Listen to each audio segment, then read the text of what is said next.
আসসালামু আলাইকুম। আশা করি সবাই ভালো আছেন। সুযোগের সদ্ব্যবহার পেলে কিন্তু করে নেবেন। ঠিক এখন যেভাবে এয়ারলাইন্সগুলো করছে, প্রবাসীদের সাথে যেভাবে এয়ারলাইন্সগুলো সুযোগের সদ্ব্যবহার করছে, এক কথায় আপনারা এই বিষয়ে সবাই আশা করি অবগত আছেন। টিকিটের প্রাইস এখন দ্বিগুণ বললেও ভুল হবে, দ্বিগুণের চাইতে বেশি। বাংলাদেশ থেকে আসার রেটের কথা বলছি। বর্তমান সময়ে অনেকেরই ভিসা ক্যান্সেল হচ্ছে যারা সংযুক্ত আরব আমিরাতে রয়েছেন বিভিন্ন সমস্যার কারণে। এটি শুধু বাংলাদেশিদের জন্য হচ্ছে তা না, এটি পাকিস্তানিদেরও হচ্ছে, আরও বিভিন্ন ন্যাশনালিটি, মরক্কো, তারপর ইজিপ্ট, এই টাইপের আরও অনেকেরই হচ্ছে বলেও শুনেছি। তো বাংলাদেশিদের এই সমস্যা হচ্ছে। বাংলাদেশ সরকার এ নিয়ে বিভিন্নভাবে আলোচনা চালাচ্ছে, বা আজকেও আলোচনা চলবে। এই টাইপের অনেক কিছু আমরা শুনতে পাচ্ছি, হয়তো এটার সমাধান হবে। কিন্তু এই সুযোগে যারা বাংলাদেশে রয়েছেন তারা চাচ্ছেন এখানে ফিরে আসতে, যেহেতু একটা অনিশ্চয়তায় রয়েছে, তারা চাচ্ছেন কি সময়ের আগেই যেন সংযুক্ত আরব আমিরাতে ফিরে আসে দেশ থেকে।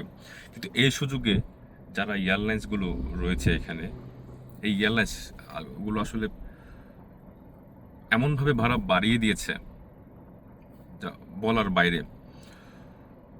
যে ভাড়া 30 থেকে 40-এর মধ্যে থাকে, এটিও আসলে অনেক সময় প্রবাসীরা আসলে গুনতে সমস্যা হয়ে যায়, যারা সিঙ্গেল টিকিট করে আবারও বাংলাদেশ থেকে আসে। কারণ বাংলাদেশে যায় ঘোরার জন্য, পরিবার নিয়ে ঘুরে বিভিন্ন জায়গায় যায়, এক কথায় সে আসার সময় খালি পকেট হয়ে যায় আর কি, এক কথায় শূন্য হয়ে যায়। ঠিক সেই শূন্য সময়ে 35, 30, 40 এভাবে টিকিটের ক্রয় করাটাও অনেক সময় তার জন্য আকাশ কুসুম কল্পনার মতো হয়ে যায়।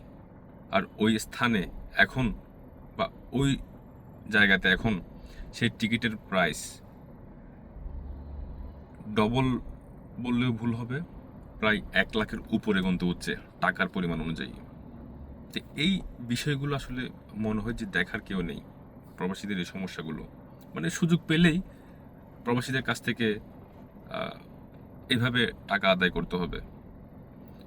আর সবসময় তো বলে শুনেই আসছি, প্রবাসীরা রেমিটেন্স যোদ্ধা, প্রবাসীদের বিভিন্ন মূল্যায়ন করা হবে, এই করা হবে, সেই করা হবে, অনেক কিছুই।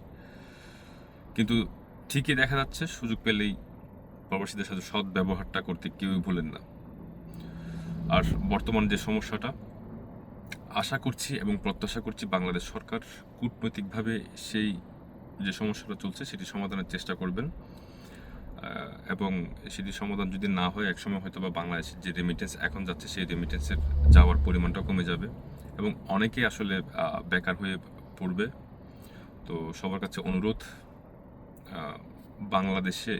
বাংলাদেশ যারা আছেন এখানে সংযুক্ত আরব আমিরাতে, তারাও যেন সংযুক্ত আরব আমিরাতের বিভিন্ন রুলস, বিভিন্ন কানুন ফলো করে চলেন, এবং অবশ্যই যেন বাংলাদেশিদের গুড উইল তৈরি হয় এখানে, সেই বিষয়ে অবশ্যই লক্ষ্য রাখবেন।